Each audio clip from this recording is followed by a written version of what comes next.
Yeah, buddy. No, but let's do it anyway. Um, Hey, we're live, pal. Well, welcome everyone to the latest edition of the MMA Fighting's A-Side Live Chat. Sitting next to me is Anthony Walker of Sherdog. We are live on the scene in Las Vegas ahead of UFC 239. It's fight week. Open workouts are right around the corner. But we're trying something a little new. We got a little fun camera setup. I hope you enjoy the new aesthetics of the A-Side Live Chat. But Esther is going to read questions, correct? Yes. And as you know, you can always ask the questions in the comment section.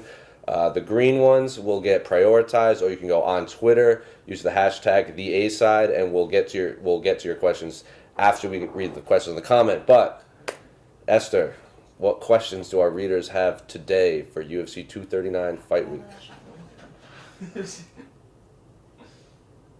Okay, today, the first question we have is from Zaku Kogeki, who would like to know about this Draco Rodriguez and not being allowed out of his contract with King of the Cage. So let's ask you guys about it. Yeah, I guess I'll start with this one. It really sucks for him. Yeah. I've heard of King of the Cage doing things like this before. This is not a new thing, but I think probably the most publicized one, at least that I can recall. I did reach out to a couple of managers who did say they were a little concerned about their fighters being signed to King of the Cage, and in the future, kind of avoiding doing business with them for this exact reason. Nobody wants to. Don't disrespect to King of the Cage, but no one who has aspirations to be a world-class mixed martial artist is trying to, throw everything they can in their entire career in King of the Cage. Right. The idea is to get that call up from the UFC, get that call up from Bellator or one championship, another premier brand. So it really sucks for Rodriguez, man. Yeah, I mean, I found out really about this on Instagram. I think his agent or manager, whatever you want to call it, like posted something on his Instagram story and was like, "I'm about to torch a bridge," and he like tagged a bunch of people and we tagged MMAfighting.com, and I was like, "What is he mad at us or something?" And then like later on, it came out where he just went scorched earth on King of the Cage, saying like they wouldn't allow his fighter out of his contract, and because he wanted to go on the Contender Series, he wouldn't let him out of his contract, and this and that. And if this big management company is quote unquote torching a bridge on this smaller promotion, like I can't imagine any fighter would even think about signing with them. Like, because like you said, like who grows up and be like, I want to be King of the Cage champion? Yeah, something like that can really destroy the brand. Oh yeah. And it exists as a feeder league to the larger organizations. And if you eliminate the feeder aspect of it, Right. and you're not world class and you're not handing out world class money, well, what's the incentive on being there? Well, it's like, look at LFA. I mean, they've had all these great champions, and they steer right into the feeder system. Like every time there's a fight card, if you look at LFA's like social media, they're tweeting pictures of these fighters fighting on that fight card, saying like, "Good luck to LFA veterans like Mackenzie Dern, like Macy Barber, and all this stuff." And they're like posting all these pictures of them, and then like so it's all like they're doing it right. Like, yeah, we're a feeder system. So all of these fighters are now going through them, and then they're getting the shine because they have all these big name UFC fighters now in the UFC. Yeah, it's really wild. Like, do they want this brand to exist? Probably, I don't know. I don't know how long it's going to exist if they keep doing this. Yeah, like there's if you look at Invicta. Invicta has had world class talent under their banner, and still is continually. I don't know how Shannon Knapp is doing this, but every time the UFC scoops up whatever big name they start creating. The UFC has literally taken an entire division away from them. Yet this relationship keeps going. Yeah. If you have your promotion knowing that you are not going to overthrow the UFC, you know that your talent is going to want to go there. Just let them go and keep the lights on for like, what's the end goal? Like, why not let him out of his contract? Like, say this guy wins the Contender Series and goes on to do big things in the UFC, and now all of a sudden you were like, you created this product, like, what's the end game for him? I don't understand this at all. Now, the one thing that I did see about this is that apparently Draco Rodriguez sells a lot of tickets. Oh, that is, yeah. But still, like, okay, or maybe you sacrifice tickets for this one show, Right. for the entire brand name. Right. Sounds like a good trade-off to me. Yeah. So what is that? What he tweeted out? Like, what? Who? Yeah. Whatever. Like, I know a lot of these local promotions, like, they rely on their fighters to, like, they get some kickback if they sell a bunch of tickets, and if that's the reason that you're not letting him go to the contender series, like, Super trash. God bless you. I'm going to push back. Okay. All right. I'd like to push back on that and say that he has a contract. It is true. And Holm also she's an LFA. Yeah. And she was signed to UFC, or they wanted to sign her, and she had a contract signed to fight someone, and she still did that fight because it was a contract. It's true. Contract is a And she wanted contract. to honor it, and she ended up breaking her leg and arm. She broke her arm in that fight. And she had to delay her UFC debut by another 6 months or something because of that. But she always felt like it was the honorable thing to do, was to honor her contract. So there's that, and the other thing about Invicta is that I don't know how they do it either, but I don't think it's a good thing for them that they keep losing their top stars, because I don't know if you've been to a live show, but a lot of the shows are pretty empty. They get watched online, but ticket sales are bad because people that the fans want to see aren't there anymore because they keep getting scooped up by UFC. So Sure. there's kind of this and that with it. It's like maybe you just go when your contract is done, but I don't know what the terms of this contract are either. Yeah. So. And also, what does King of the Cage get out of this, other than a manager scorching them? Because if they would have allowed him to go, do you think UFC would have gone, hey, King of the Cage is the place to go if you want to come? No, they wouldn't have done that, but He would have just gone contender stage, and you would have never known where he came from or the build-up. I'm just saying, on the other side, what does King of the Cage get out just letting him go? Well, I think as far as contracts are concerned, I definitely understand the honor and integrity of upholding a contract. But how many times do we see promoters just piss on that same contract when it works out in their favor? So I think the athletes should have some sort of leeway in this conversation. And maybe King of the Cage wouldn't get necessarily a direct rub from Draco Rodriguez stepping in on short notice in the UFC, but you do know that he came from somewhere. You do know he came from somewhere, and that can entice other talent to continue filling the ranks there. and maybe the UFC helps them out in ways that aren't publicized.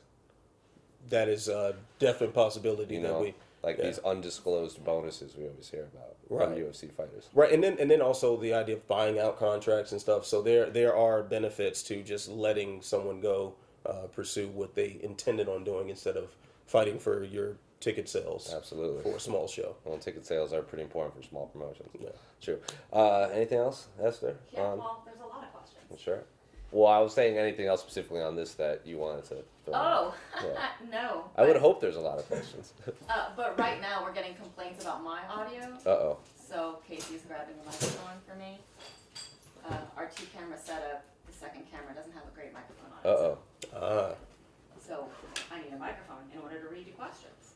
This is how the sausage is made, ladies and This is gentlemen. how the sausage is made live on the air. It's all good. The last time we did this live, there was some funky audio, too. It's all right. Our apologies Yeah. to our valued listeners. Yeah. So we'll just talk about something in the meantime. So, Spider-Man. I can't wait to see Spider-Man. And you know if Draco, is that his name? I think so. If he would have won a contender series and gone to the UFC, it wouldn't be promoted former King of the Cage champion. It'd be No. contender series guy. Yeah, That's true. it wouldn't be promoted as former King of the Cage for a reason that it doesn't really matter all that much. Right. But just that feeder system is important to keeping them running. Cohesive relationship. Exactly. With bigger promotions. All right. So I think Esther's got the mic rocking. Yeah. Yes. All right, let's All right. rock. Next question. Ngannou improvements from Greb77. With 3 impressive performances since his back-to-back losses against Stipe and Lewis, Ngannou is back on track for another title shot. His 3 wins have all come inside the first round, so it's difficult to know how much he has improved. But what do you think? Has he improved? How much? How do you see his chances against Stipe and DC? It's so hard to say. Like, that reader hit it on the head. Like, all of, like, his fights against Curtis Blades and Kane, they were all sub-minute. They were all under a minute, right? And then Right. his win over Junior Dos Santos was like a minute 11. He's spent less than half a round. Yeah. Since It's the so hard to Diaz fight. say improvements, but that Derek Lewis fight, he was so terrified to throw a punch. I mean, he admitted it himself, like he was like scared and worried in there. And then he comes out and he just like crumples Curtis Blaydes, who's on a tear again. Crumples Cain Velasquez, who people say is the greatest heavyweight ever. Crumples Junior Dos Santos, who's right up there with the greatest heavyweights ever. Are you going to argue he's not the number one contender? I know our cameraman Casey has been on record saying that Francis Ngannou is the best heavyweight in the world, and he thinks he would beat DC and Stipe. But it's so hard to say if he's made any improvements because, like, we haven't seen. He's looked more patient. Like, how many punches did he throw against Junior Dos Santos? Maybe 5, and he had the touch of death. So he's not coming in and just like throwing all these crazy haymakers like against Stipe. You saw him throwing all these looping shots and like burning his energy, and now he's like patient and then just like snipe dead. Yeah. So I guess if any improvement I've seen, I more patience, but it's again like less than a round over 3 fights. Yeah, and he's changed up his coaching situation. He's also at Syndicate now. I think he's at Extreme Couture. Oh, okay. I saw Dewey Cooper in his corner. Right. Kamaru Usman was in his corner too. So he's got some good minds behind him. No disrespect to his previous coaches, but it probably was time to take a step up. And we don't know if he's improved, but does it matter? It really doesn't matter. He's earned the shot. Like I can't think of any other person that is more deserving of the next shot. I mean, can you? At heavyweight? No, there's no. He's the clear number one contender, and that's really all that matters. Now, there's a reason why they fight. Because we all understood there was a path to victory for JDS. There was a path to victory for Cain Velasquez. There was a path to victory for Curtis Blaydes. But that didn't happen. Right. So, yeah, of course, Stipe can do the same thing again. DC is more than capable of employing that same sort of game plan. But does it matter when Ngannou is able to put his fist on him? I'm more than happy to take out my wallet right now, throw my credit card on the table, and buy that fight. 100%, but Dana White's also on record saying he can't even promise Francis the next title shot because there's so much up in the air. Like, first DC and Stipe have to fight. DC said that this might be his last fight. Like, he's brought that up, so that's going to be the question on everyone's mind going into that fight. And then there's always that third Jon Jones fight out there, and Jon Jones he tweeted like, "Oh, I'm keeping these receipts," because DC was tweeting like, "I'd like to fight Jon Jones again, probably at 205 because like why he in his mind they fought at 205 twice. He thinks he can beat him at Jon Jones's game. Jon Jones said doesn't really want to go up to heavyweight anytime soon. If DC vacates the belt, maybe Francis rematches Stipe again for the vacant belt. Whatever, regardless of who he fights, Francis Ngannou should not fight anyone if it's not for the UFC Heavyweight Championship of the world. Exactly. There's no point in him stepping foot in there. Like, who are you going to put him up against in the meantime? Who can you think of anyone? No. Yeah. No, I don't even want to bother trying. Right. Like, no. That's where he belongs in the title fight next. Do you think he's the best heavyweight in the world? I don't know, but I want to find out. Well, I mean, all I can think of is what was that press conference with Francis because Francis and DC fought on the same card at UFC 220 and UFC 226 when he fought Derek Lewis. But like when Francis fought Stipe in the co-main event, DC fought Volkan Ozdemir, and in that press conference, that's the press conference Dana's reading like Francis Ngannou hits harder than like a Ford Escort or whatever. The most random car. Yeah, like the most random. Like Cain Velasquez was like, oh, you picked that? It's like, why not a Civic? Whatever. That's another argument, but like you see DC off to the side, and he's just like, "Oh my god! Like who wants to fight that?" And then someone goes, "So you want to go up to heavyweight?" And he's like, "No. Why would I want to fight that?" So I don't know if DC would fight Francis Ngannou for his last fight. I mean, he seems like a guy who would fight anyone if there's interest. But if you're Daniel Cormier and they offer you that third Jon Jones fight, like why would you not take that? Yeah, if you're Cormier, you got to take the Jon Jones fight. But I think there's also the angle of if Ngannou is there, getting revenge for Cain, and that's something that's a big storyline too. But also DC has to. This is all hypothetical stuff, but he still has to beat Stipe. He has to fight Stipe first. Like if Stipe wins, that's another trilogy you could do with Stipe and DC at heavyweight for another heavyweight trilogy that we all love in the UFC. So. Before we can really say what France is going to do, DC and Stipe kind of have to fight. And it's like when Casey and I did this, we were talking like, oh, is this run that Dustin Poirier's on the greatest ever if he beats Khabib? And it's like, well, he still has to beat Khabib. That's not an easy thing to do. Yeah, and then you got to think too, like we're basing this off of Dana White's words at a press conference. I think by now, whether he's promising title shots or not, do we take his word as gospel truth? I certainly don't. I stopped taking it as gospel truth years before I became a member of the MMA media. So 100%. I mean, he also said the same thing about Joseph Benavidez. Like, I can't promise Joseph Benavidez is the next flyweight contender. I'm like, how? Well, you can't promise the flyweight still exists. So that's the one angle UFC there. 238. He said that it was saved. Once again, he said something. He also said women will never fight in the UFC. We're also about to witness another Jon Jones headlining card. That's what I was going to say. Jon Jones never headlined a card. Women will never fight in the UFC. So, yeah. So he's always like, when have I lied? I'm like, do we have enough fingers? Yeah. Probably not. All right. The next question is welterweights from Lodovic. Good Hi old guys. Lodovic. Long story short, does Ben Askren have a chance to get the next title shot at welterweight? Do you think he can beat Masvidal and in a dominant enough way that creates the buzz that makes Dana grant him that spot? And if so, how likely is it that Colby takes it back with a great performance against Lawler? So, in other words, how do you see these two fights playing out? And who, in your opinion, is the most likely next title challenger? We talked about this on the last side with A.K. Lee, and I said it's going to be the most impressive win because Colby Covington was the interim champion. He was supposed to fight Tyron Woodley like twice, and then they didn't fight, and then Kamaru Usman ended up getting the shot because he stayed active. He fought Rafael dos Anjos and then offered to step in for that January card that Colby Covington supposedly turned down, and now he's fighting Robbie Lawler. If between Askren and Masvidal, Colby and Lawler, say Askren goes 3 rounds and just like blankets Jorge Masvidal, like classic Ben Askren, like the Damian Maia Jorge Masvidal fight, just blankets him. But then Colby Covington goes out there and say, which is a main event, 5 rounds, and stops Robbie Lawler in like 2 rounds. How are you not going to give it to Colby Covington? He was already the number 1 contender at one point anyway. And Kamaru Usman, after he won the title, in that press conference, there's that clip of him saying, I want to beat up Colby Covington so badly. So I think it's going to come down to, again, they have to fight. Because Colby Covington still has to fight Robbie Lawler in 5 rounds. Like, it's a bad dude. So it's going to come down to the most impressive performance. Colby Covington stops Robbie Lawler. He's the number 1 contender in my book. But then Kamaru Usman is also on record saying, like, because he had to get some surgeries, I'll be back in November. And if Ben Askren looks good, like, I got no problem fighting him first. So if the champion is saying Ben Askren, but then Colby Covington puts on a great performance, I'd still say give it to Colby Covington. You know, I don't even think it kind of matters. Of course, the performances will have a lot to do with it, but also you got to look at the popularity of both fighters. Well, if you're looking at popularity, no one's more popular than Ben Askren right now. Exactly. Like the traffic on Ben Askren's interviews and everything have been astronomically better than just about everyone else who on the cards that he's been on so far.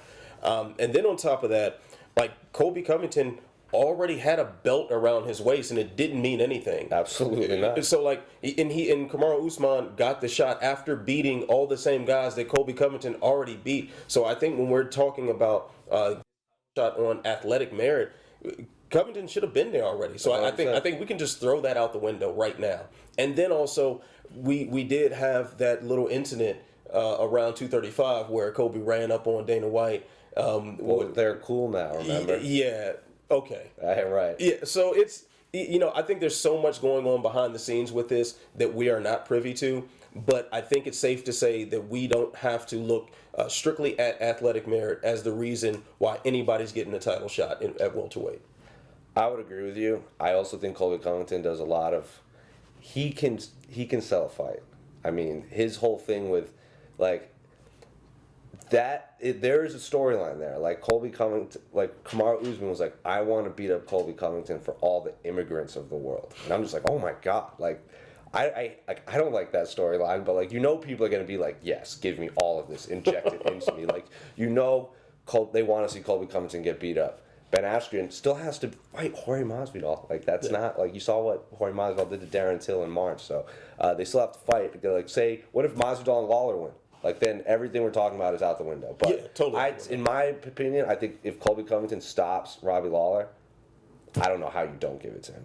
Yeah, I kind of feel that same way, but we've seen it go the other way also. 100%. Because there was already the storyline with Colby Covington fighting Tyron Woodley. As ugly Yeah. as that promotion would have been, as disgusting as it would MAGA have been, versus a guy from Ferguson. a guy who protested against Trump versus the ultimate Trump supporter, Right. it would have done all sorts of major numbers. It would have crossed all sorts of political and social It would have boundaries. gotten real gross. It would have become a pop culture phenomenon for all the right reasons and all the wrong reasons, and they passed it up because they didn't want to wait for him to get his nose fixed.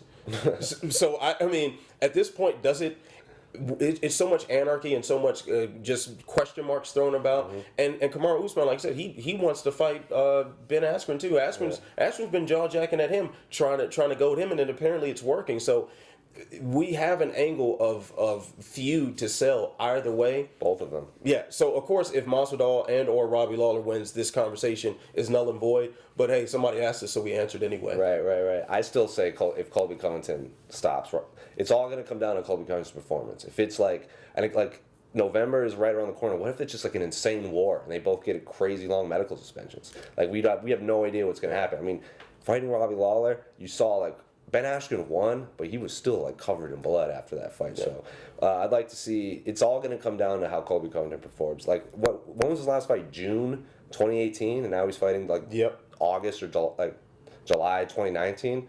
So if he has a good performance after a long layoff like that, I still say give it to Colby. And what do we know? I mean, we'd be victims of the nerd bash. And the best person in this scenario is Kamaru Usman. Like he has a lot of routes he could take with big sellable fights.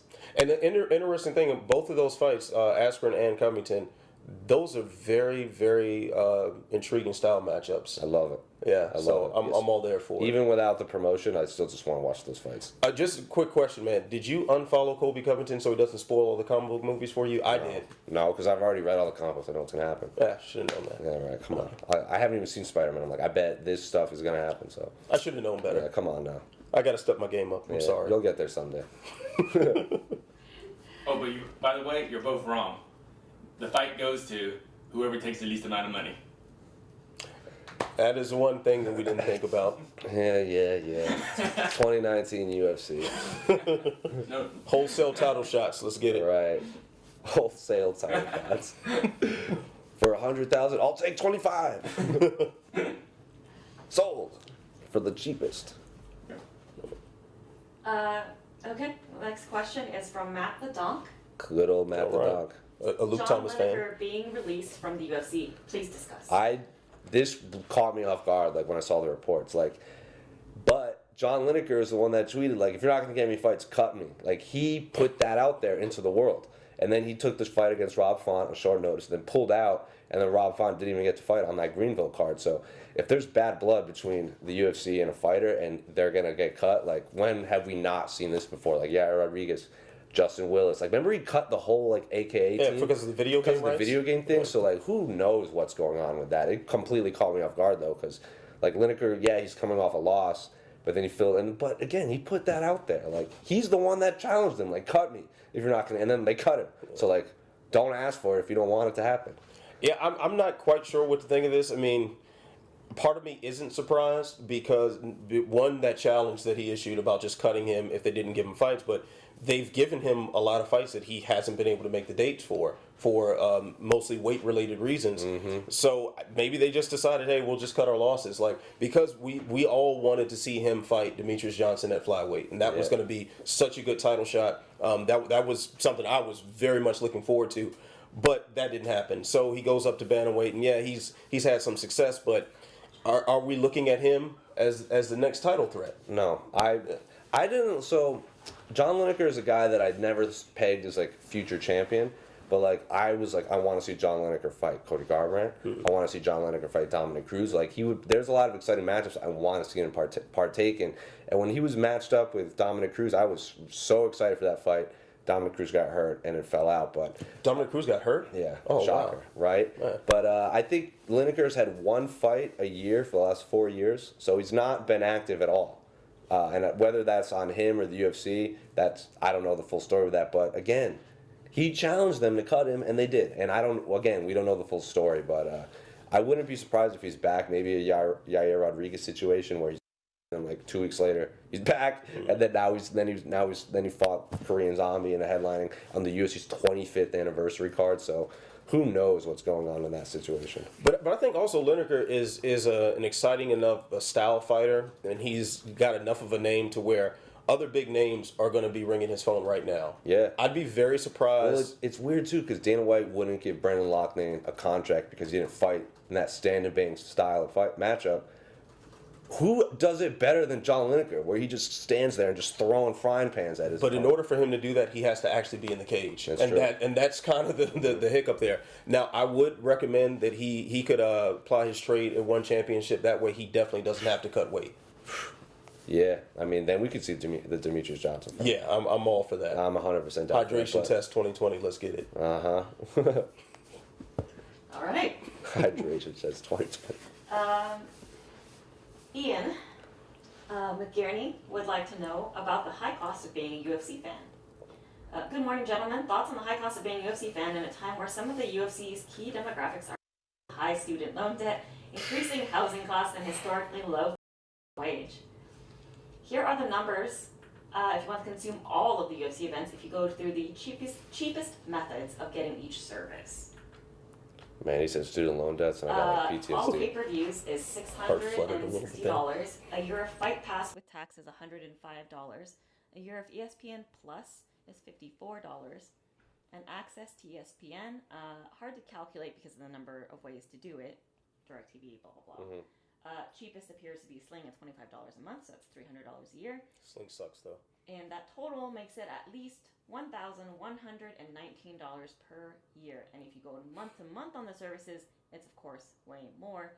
These were given the annual rates. So It's crazy, man. I mean, I was talking to someone from the UK was in town, and there's like this whole, I don't know if you've heard With about the it. BT With the BT Sport, Sport, yeah. where they're going to charge like another £25 for this pay-per-view on top of the monthly fee they already pay. And he's like, what are they doing? Like, who on this card is big enough that they, like, yes, Jon Jones, but he's like, in a UK audience, like, who on this card is big enough to, like, pull us in to pay another £25 on top of what I don't know what BT Sports is, like £35 a month or something like that. I don't know. You can tell me the direct.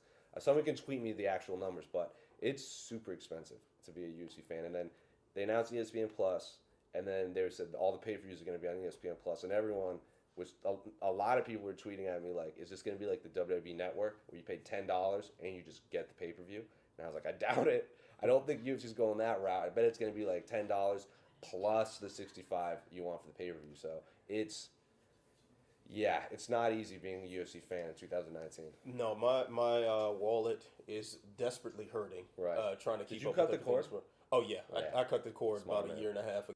Man. Yeah, or 2 years ago, something like that. Yeah, it's even when you find like the question was asking if you find the most cost effective method, it's still a lot of money. And the thing is, I don't think the UFC is really appreciating here is the loyalty of its fan base. Right. Of course, they are a business. They are trying to make as much money as possible. And if we continue buying pay-per-views when they jack them up to $500 a pop, they're going to keep doing it because the money's rolling in. But I think okay, I'm going to go down a little bit of a rabbit hole here. Sure. Remember on The Matrix where the architect told Neo, we're prepared for a That's certain Matrix amount of Reloaded. losses. Yes, Matrix Come Reloaded. on Yeah. now. Yeah, sorry. So he said, we're prepared for a certain amount of losses. I think that's what the UFC is saying along those lines. We can make X amount of money, and if we lose a few people on the way, so be it. Yeah, I mean, yeah, and this ESPN deal that the UFC had is now that there's not really pay-per-view points that like the UFC is going to get money from ESPN regardless. Like they don't care. Like I'm sure they care, but like before, million pay-per-view buys was like we crushed it. Now they don't have, like, if they don't get a million pay-per-view buys, so they get like 200,000 pay-per-view buys, they're still getting the money from ESPN. So their model isn't like live and die on the pay-per-view as it is. I don't know is solution the right term to use? Like I don't know what it would be. I wish it would go to the WWE Network way, where you pay $10 a month and get pay-per-views, but there's no way the UFC is going to do that, especially with like prize fighters that, like, how much this pay-per-view sells is their living. Yeah, I mean, when you have this influx of guaranteed money, it's just less incentive to really care about those more flexible dollars that the average guy is going to shell out to watch your product. I mean, of course, we are in a more privileged position as far as this is concerned because we work for major media outlets that hire us to talk about mixed martial arts. So yeah, their tax write-offs, their expense accounts, whatever that we can benefit from. But for the average person out there, if you are following MMA, you must, and you're following everything that the UFC is doing, you are diehard as it gets. And if you're diehard as it gets, you probably have DAZN also because you want to watch Bellator and KSW. You probably also pay for The Athletic. You pay for DAZN. You pay for all like you said it. He laid out what it costs to be a UFC fan. That's just the UFC. That's just the UFC. Yeah. If you want to watch a Ryzen pay-per-view on Fight TV or something. Yep. Yeah. So it is very, very expensive to watch people hit each other in the face. Oh, you're telling me, man. 2019, 2020 is only going to get worse.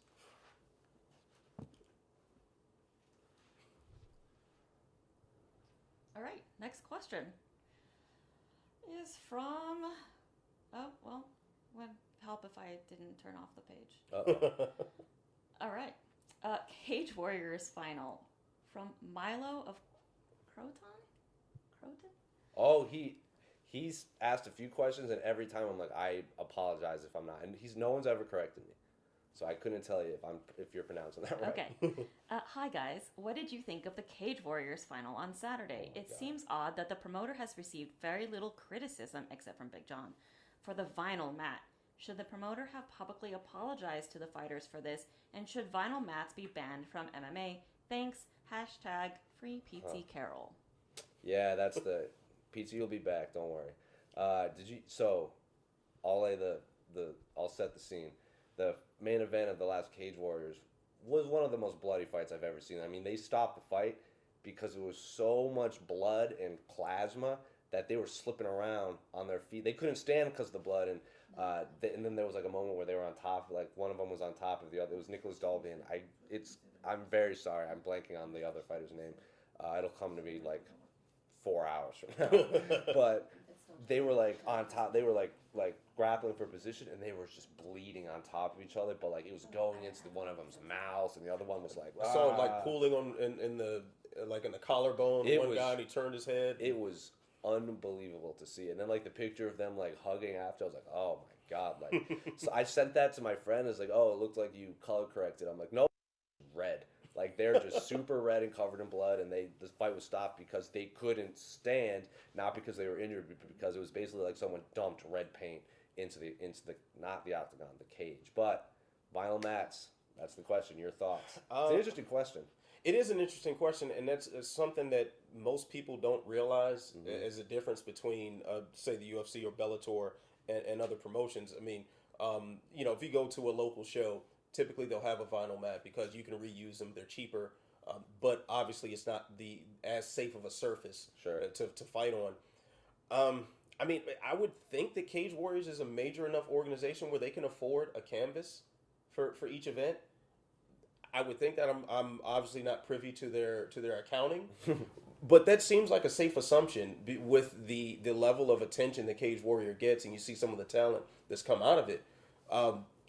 I would say that if you were to ban vinyl surfaces outright, that's going to be a restrictive thing as far as the local shows and the amateur promotions, and you already have a very disorganized and almost like Wild West style of amateur MMA, and if you take that away, it'd probably make it worse. And I think if anything, there should be more steps as far as the regulation of it.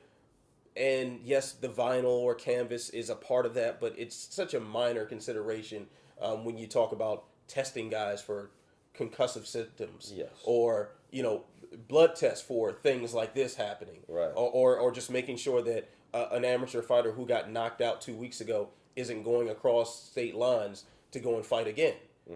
So I think that's where we should be putting our efforts as far as regulating the smaller shows as opposed to canvas and vinyl. I think you hit it right on the head. I mean, I don't like seeing vinyl, but there are bigger issues at hand in the local. It's not, but again, Cage Wars isn't a local amateur scene at all. Like this was a champ versus champ fight.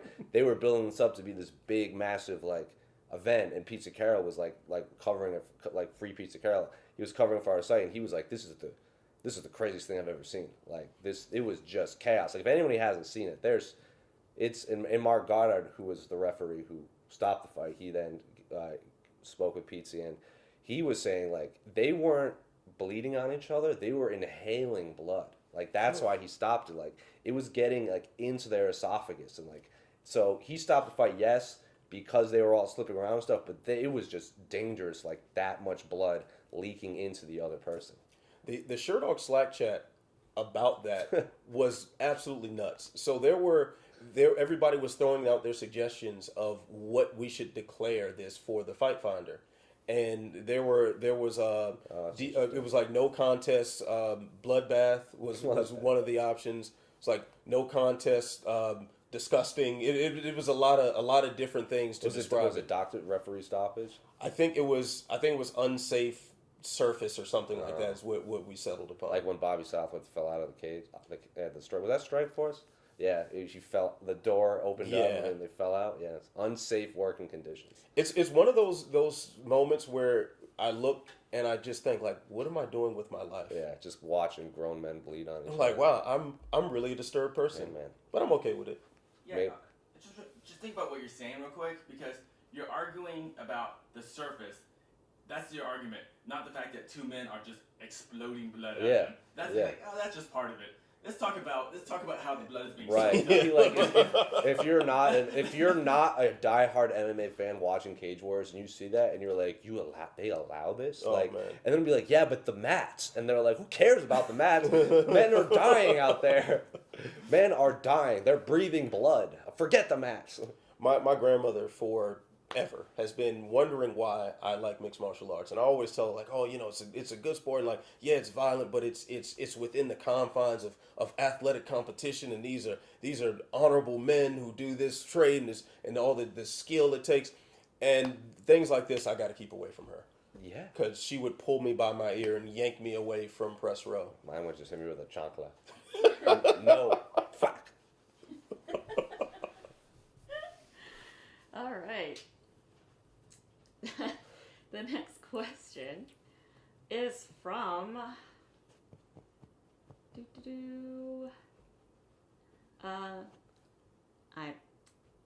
ENYMK1.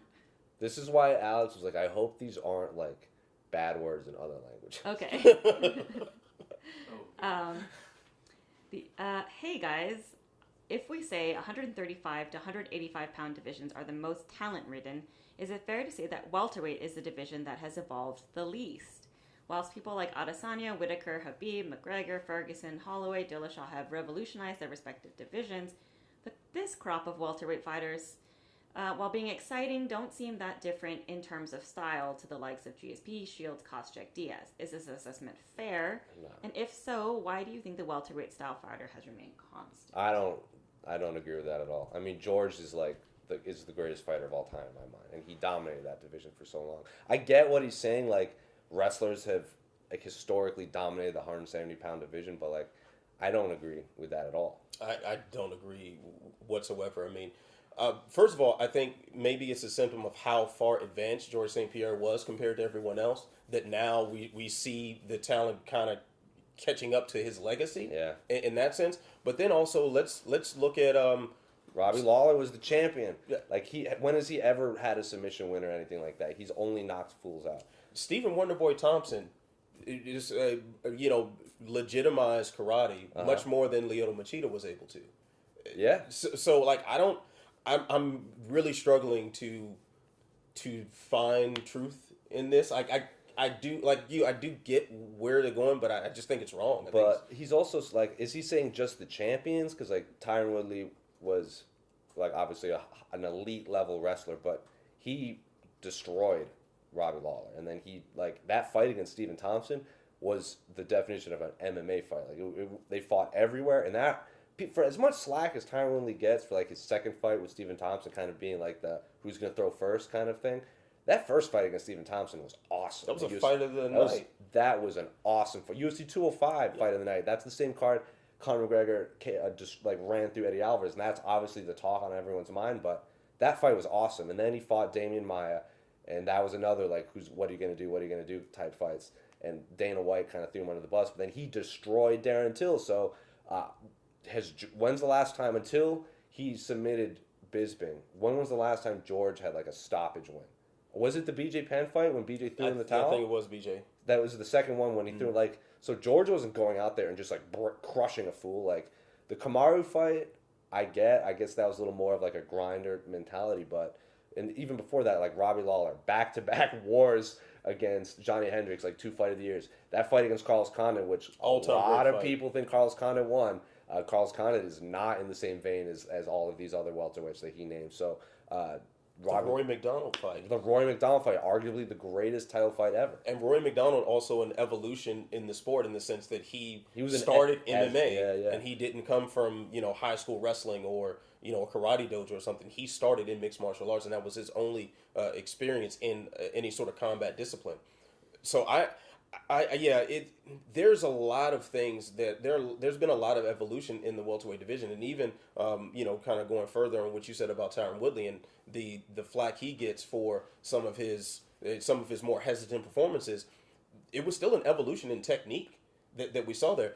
While the Damian Maia fight was not the barn burner that a lot of people wanted to see, he did stuff the takedowns. It was like 20-something times. Yeah, it was an all-time great performance as far as takedown defense, and he showed his versatility in that. I just can't get behind this question. While I do understand what they're trying to say, I think there's a lot more to the story than just having these new personalities emerge to take over the scene. There's a lot of other evolution in the sport, and it's happened very quickly. 100%.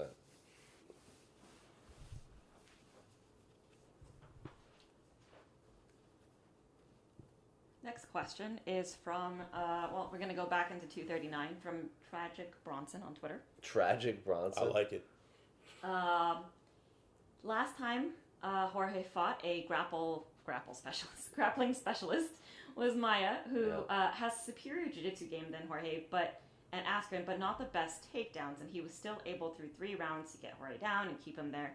And so what do you think are Masvidal's chances against an elite wrestler like Askren? I give Masvidal clearly has a shot.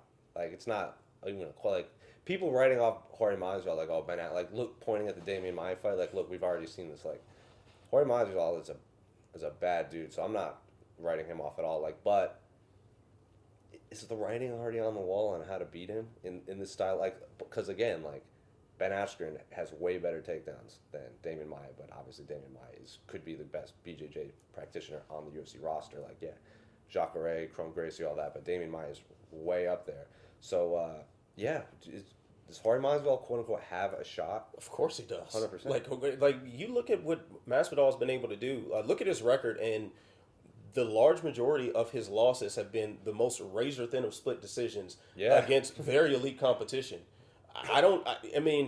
Keep in mind too, he was on the floor with Damian Maia for 3 rounds. Didn't get submitted. In plenty of bad positions and didn't get submitted. And by the way, that fight went to split decision. Yeah. So, a judge did see that in favor of Masvidal. Was it the Dallas card, I believe? I think so. Yeah. I think so. So, man, and then on top of that, I would say, and granted this isn't saying much, I would say that Damian Maia might be a better stand-up fighter than Ben Askren. Yeah, I would say so. So the fight does start there. If Askren has the slightest bit of trouble trying to get him down, because we know as soon as the bell rings, he's going to try to shoot in for a leg. Mm-hmm. If he has trouble in any way, shape, or form, do you think Masvidal doesn't have the ability to put him out? No, I think he could absolutely knock out. I don't think he hits as hard as Robbie Lawler, and Ben Askren survived that and went on to submit. That's another argument entirely, but I favor Ben Askren in this, especially in the 3-round fight. He can just control. If he can control it for 2 rounds, survive the third. Just survive. But I don't think Ben Askren's not that type of guy to survive. Yeah. But he's been hit hard a lot. Was it Lyman Good in Bellator? kind of tuned up Ben Askren. His face was pretty bloody, and after that, but he he took still some damage won. from Jay Heron also. Yeah, but he still won. Yeah. So it's not like Ben Askren hasn't proven that he can take a punch. So people are saying like, for those people who are saying like, if Jorge Masvidal stops the takedown and just touches Ben Askren because Ben Askren's quote unquote never been hit hard, that's nonsense because Ben Askren's been hit really hard, especially even in one championship he was hit hard a few times. Right. I think with Masvidal, it's more so if he's able to stop the takedown, it's not going to be that one-shot kill. It's got to be an accumulation. Right. So he probably had to start multiple takedowns or maybe daze him up enough to where the shots get sloppier. Is that going to happen? I wouldn't bet on it, but the possibility certainly there's exists. one thing that people say, like, when Casey and I talked about this for Khabib versus Dustin. Dustin can stop the takedown. He can stop the first takedown, that's great. Can he stop the second one? Right. And the third one, and the fourth one? And if he does get taken down, can he get back up? So stopping one takedown and getting some success on the feet, cool. Do it for 3 rounds. Because I don't know if he can keep Ben Askren from taking him down for 3 rounds. I don't know how he doesn't win, but that's a very tall task. Yeah. I wouldn't be rushing to the gambling table and putting my money on Masvidal. This is a hard fight to pick for me. Yeah, but I'm not rushing to put it on Askren either. No. I just want to sit back and just watch this one. 100%. Yeah. Great. Another question. This one's from our chat from Icelook. He would like to know what Holly Holm's chances are against Amanda Nunes. Great. I think they're really good. Holly, it's out there that she was going through some stuff before her last 2 fights, and she hasn't fought also since her Megan Anderson fight, right? And that was UFC 225 in Chicago. January? It was June. June, okay. Against Megan Anderson. That was on the Colby Covington, Rafael, and it was all those. Romero and Whitaker. Whitaker too. So she clearly is, even if you just watch her social media, she's clearly in a better place, I should say, mentally. It's out there. She was going through some stuff in her personal life, and now she's past that. I don't know if I favor her, but people writing her off are fools. But Amanda Nunes herself said, I spoke to her, you were there, UFC Media Day in LA. Amanda Nunes, I asked her, when you fought Cyborg, you guys put together a game plan that if you hit her once early hard, she sees red and just goes in for the kill, and you can take advantage of that. And I said, that's not Holly's game. She doesn't really see red and just go in blindly throwing. What holes can you exploit? And she's like, Miesha Tate exploited them. Jermaine Durandamy exploited them. Cyborg exploited them. So she's lost in the past to high-level strikers and grapplers that Amanda's the holes are there. I'm not going to have to find her. She's going to have to come to me, and then we'll meet in the middle and throw down. And I don't know anyone in the women's division that hits harder than Amanda Nunes. So, but does Holly have a shot? Absolutely. She has a shot against everybody, but it's whether she can implement her game plan against Amanda Nunes, who's already proven to be a very good tactician inside the octagon. If she can implement her game plan, that's the question I have. Yeah, I think you'd be a fool to write off Holly Holm against anybody. And especially, and even more so in this fight, because her style of striking, her counter striking, it's kind of been her thing. Amanda Nunes, while she has been able to show some versatility in her striking, she's known to be pretty aggressive. You put an aggressive fighter against a counter striker, things can happen, and especially when that counter striker is a championship level boxer and kickboxer. Well, look at her fight against Valentina Shevchenko, exactly. The second one. A lot of people think Valentina won that fight, and Amanda Nunes didn't just run out and starch her. What did Valentina say? Her nose is rose, from me after the fight, and she's like, "Look at my face, I'm clean," and look at her face, she's all bloody. So everything people are saying, Amanda Nunes is saying, the holes are out there to exploit for Holly Holm, you can see the same thing for Amanda Nunes, especially in that Valentina Shevchenko fight. Plus, her last fight against Cyborg was like that. Who knows what would happen? Long? Who knows what would happen if that went for a round longer? Yeah, I really I just can't write off Holly Holm. Never. I favor Nunes, but once again, this is not something. This is not a foregone conclusion right here. Holly Holm is style-wise is very dangerous for Amanda Nunes. So this is another one. I can't wait to just sit back and watch it. I'm super excited. even though you said it in such a calm fashion. But I feel the energy. I am a tranquil, my friend. You're a Zen man. I like Zen it. man. Tranquilo. I switched over back to me too soon, so I totally missed your tranquilo. However, I actually want to know. I have a question. Is there a fight we're overlooking on this card as something as something great? Because whenever something like this is really top heavy, there's a lot of really great fights. It's kind of easy to forget that this is a really stacked card and there's a lot of other good fights. So tell me what we're missing. Yeah, I'm super hyped for Diego Sanchez, Michael Chiesa, and Jan Blachowicz, Luke Rockhold. I mean, both of those fights are on the main card, but Luke Rockhold is already saying, like, I'm ready to fight Jon Jones, like, today. And this is his first fight at 205. He wasn't at Media Day in L.A. Because I don't think he wanted to fly from Florida to L.A. and back.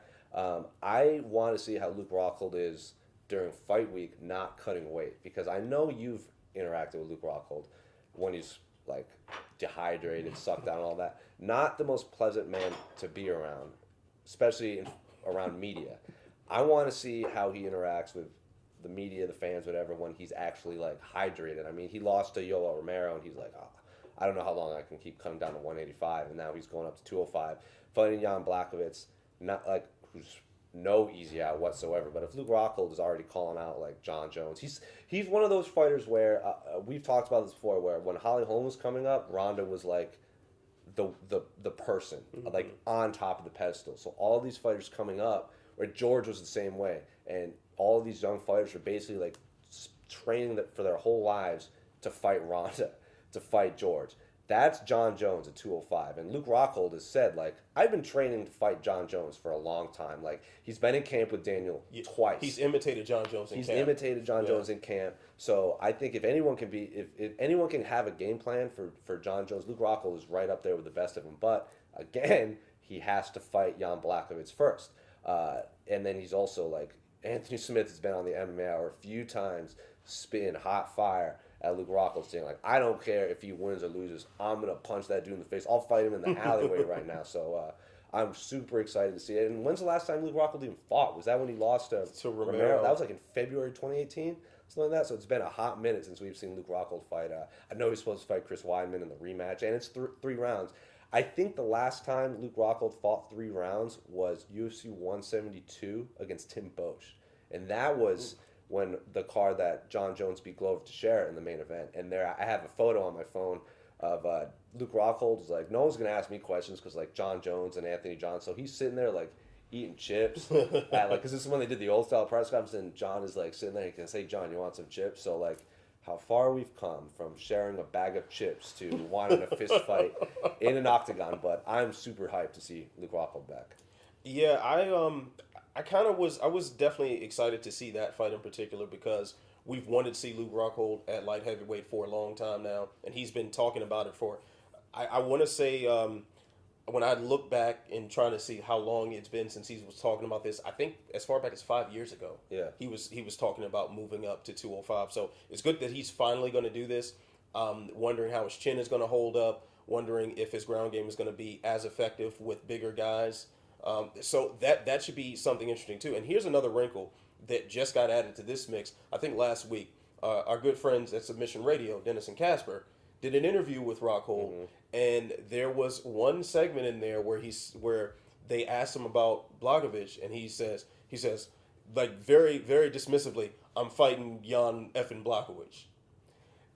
I was very much reminded of UFC 199 and the smug attitude toward Michael Bisping, and we saw the results there. So that has added a certain level of intrigue. We've seen Rockhold be arrogant. We've seen him overlook guys before. Well, I think in that same interview, someone brought up, like, Thiago Santos, and he's like, he got submitted by Eric Spicely. Yeah. And I'm just like, yeah, he also tore his hamstring, like, the first round.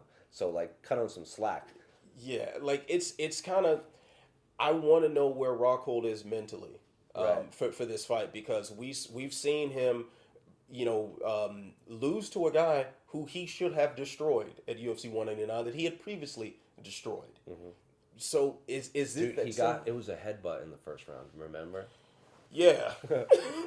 Yeah, it was a headbutt with his fist. Yeah, right. Yeah, so I'm really intrigued by that, and also the Chiesa versus Sanchez fight. Just style wise, just sounds just a marvelous gumbo of scrambles and all sorts of ground and pound and submission attempts. And Diego's not at Jackson's anymore. He is not, and that's something very interesting too. And then on top of that, at the media day, I don't know if you saw this, if you were around there. Didn't see it. Did you see where he said like he could be the welterweight top contender if the rest of the division caught the plague? Who said this? Which one? Sanchez said this. He said like the division could catch the plague and he'll be the number one contender. So like anytime Diego Sanchez says anything, sign me up. I'm there. I'm really excited. Was he the one in Tough that was like harnessing the energy of the lightning? Yeah, and he was doing like wall sits and like yoga poses or something. And then him and Stephen Bonner argued about like asparagus. Well, great times. Yeah. Great times from Tough one. Going down memory lane. Claudia Gadelha also fights on this card. She returns against Ronda Marcos. So that's I'm really excited to see that fight too. That's an important, like the strawweight division, women's is super exciting all of a sudden. Not even all of a sudden, it's always been exciting, but like now that Joanna's not the champion and then Rose is not the champion, there's a lot of fun fights coming up, so I'm super excited to see that fight. And that fight in particular, like Marcos has been on this uptick, and we're seeing Claudia Gadelha kind of... Ronda Marcos had good mat fights, but if you look at her record, she's traded wins and losses her whole UFC career. I guess I'm just the memory of Angela Hill submission is just fresh in my mind. Shout out to PG County, Maryland. Sure. Yeah, you know. And I think she had a no contest or a draw somewhere in there too. So I think that was... So she's on like a 2-fight unbeaten streak, but I don't think she's on a 2-fight win streak. But any other fights on this card that you're excited for? That's the ones that come to mind immediately. But I mean, really, it's a stacked card, all in all. Classic international. There's a lot of fighters on this card that are making their U.S. debuts. I don't like Jack Marshman's on this card, and he's never fought in the UFC. Or we haven't even talked about Arnold Allen fighting Gilbert Melendez. Yes. Arnold Allen making his U.S. debut. Like Gilbert Melendez hasn't fought since the UFC the last Edmonton card against Jeremy Stevens fight. Yeah. He's at featherweight again. It seems like everyone is going up. Like if you look at the people he's fought in the past, like Anthony Pettis is now a welterweight. Like Benson Henry has fought a bunch of welterweight. Like a lot of his past opponents. Didn't he fight Masvidal on Strikeforce? Like welterweight. A lot of these fighters that Gilbert Melendez fought in the past went up in weight. Nate Diaz up in weight, his training partner and one of his good friends. He's went down. He did the opposite. He went from 155 to 145, and he hasn't won yet. He's had when was his last? Was his last win the Diego Sanchez fight? I think that was his last win. Because then he lost to Pettis. He's lost to Eddie Alvarez, Eddie Edson, Jeremy Stevens. So he hasn't fought in a long time. This is a crossroads fight. But he said that he's been out there saying like this time off. He's learned to love MMA again. And Arnold Allen he's not even ranked, and he's on like a 5-fight win streak in the featherweight division. That shows you how stacked that division is. But he's also making his U.S. debut on a huge card. I'm super excited to see Gilbert Melendez back. Oh yeah, man. This is pretty damn stacked. But no one's talking about that fight. Like what 7-8 years ago, Gilbert Melendez fighting he headlined Fox cards. He was like the co-main event of the New Year's Eve card against Anthony Pettis. So I'm excited to see him back inside the octagon. How stacked is this card that we forgot Gilbert Melendez? And Junior Dos Santos and Gano were supposed to be on this card. Yeah, I'm still shedding tears about not seeing that one live. Hey, what you gonna do? The last question, because it is 11 a.m., the last question is, hey, Jose. Yo. From Buck42. All right. I am from Providence. Sick. 401 represent. Good to see a fellow Rhode Islander doing solid work in the MMA world. My question is simply, what happened to MMAfighting.com? I know you're limited to what you can discuss. It's just odd that the most regarded website in a thriving industry has fallen apart piece by piece. Harold, Chuck, Sean, Mark, now Luke. Whoa. So I just wanted to say Luke is not gone. Yeah, so I want to, all week since I've been in Las Vegas, whether it's been, journalists or very rarely does a fan, they might watch the show, they would come up to me and be like, so when's Luke starting it, fill in the blank? I'm like, what are you talking about? Luke's not gone from the site whatsoever. Just stay tuned. You'll find out. There's some fun news coming out. Just I can't talk about it yet. But as far as we're not going anywhere. I still we're not going anywhere. We've had this question. I don't know if you've watched the A side in the last 2 weeks. Every week people are like, "Oh, when is MMA? What's happening to MMA fighting? It's falling apart." I'm like, "We're fine. We're not." You've watched New Japan Pro Wrestling? Yes, I have. MMA fighting is fine. It's so funny too, man, because as a Sherdog guy, I get asked this too. Yeah, I'm sure. Yeah, and it's well known that I'm friends with a lot of people on MMA fighting and everywhere else. So like we're okay. Well, we're acquaintances. Yeah. But so we know that. But I get asked like, oh, what's going on with MMA fighting? I don't know, but I do know that I'm sitting here with you. You're not going anywhere. And this is on MMA fighting right now. And like I see Esther and Casey, and they're still existing. They have so stickers all over. Yeah, MMA fighting. I do see MMA fighting logos and stuff around me, and it definitely still exists. Casey spray painted MMA fighting for life on the wall behind us. So yeah, we're not going anywhere. Treating hotels like Ally Quinta. Woo woo.